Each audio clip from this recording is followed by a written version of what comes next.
আসসালামু আলাইকুম। কেমন আছেন সবাই? চলে আসলাম নতুন আরেকটি ব্লগ নিয়ে। আশা করছি যে যেখানে আছেন ভালো আছেন, সুস্থ আছেন। সুস্থতা এমন আল্লাহর এমন একটি দান যে অসুস্থ না হলে বোঝা যায় না আসলে সুস্থতা আল্লাহর কত বড় একটা নিয়ামত। তো আজকের ব্লগে থাকছে আমি সকাল থেকে রাত পর্যন্ত আজকে কি রান্না করলাম, টুকটাক কী কী কাজ করলাম তা শেয়ার করার চেষ্টা করেছি। আসলে সব কাজ তো আর দেখা যায় ভিডিও করা হয় না, সব ভিডিও করা যায় না, শ্যুট করা যায় না, সেজন্য দেওয়া সম্ভব হয় না। তো চলুন আজকে কী কাজ করেছি। প্রথমে লতি পরিষ্কার করলাম সকালে রান্নার জন্য, এরপর বেগুন ভাজা, সেটাও সকালেই নাস্তার জন্যই ছিল।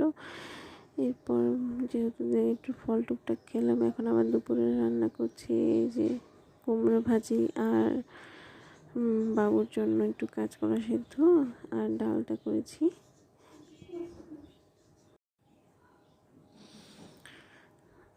বেশি প্রয়োজন হলে কুমড়ো ভাজি থেকেও একটু কুমড়োর দুই একটা টুকরো বাবুকে দেখা যাবে দিয়ে দেবো, তাই ঝালটা একটু কমই দিয়েছি আজকে।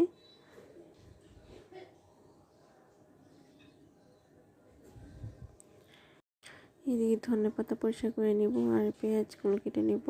আজকে কিছু পেঁয়াজ লাগবে তার জন্য, আর কিছু কেটে এমনি বক্স করে রেখে দেবো যাতে পরের দিন ব্যবহার করতে পারি। এখন এই তো মাছ ভেজে রাখলাম পরের দিনের জন্য, আর এই ফাঁকে আমি পাতাকপি ভাজি বসিয়ে দিয়েছিলাম। এটা আমি রাত্রে খাবো, কিন্তু রাতে দেখা যায় ভারী আর রান্না করা হয় না, সেই জন্য এখন একটু করে রাখছি যাতে আমার বিকালে শুধু আমি একটু ভেজে নিলে আবার গরম করে নিলে হয়। আর একটু কলিজা ভুনা করেছি, এটা দুপুরের জন্যই।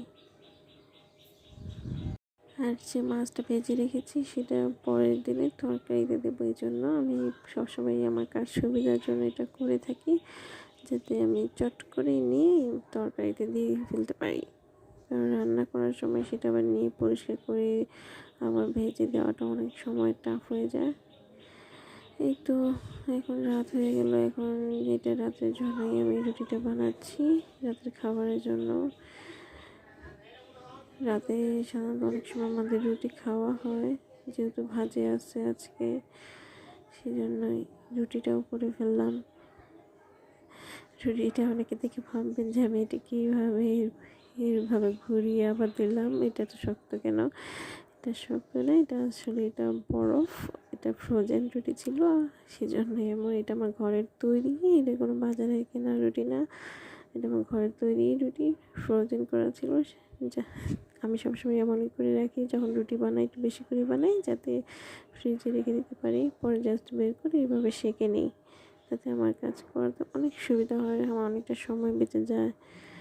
যেহেতু আমার একটা ছোট্ট বাবু আছে, আমি অত বেশি সময় রান্নাঘরে দিতেও পারি না এখন। তো সবাই ভালো থাকবেন, সুস্থ থাকবেন, আর আমার চ্যানেলটি সাবস্ক্রাইব করবেন। আল্লাহ হাফেজ।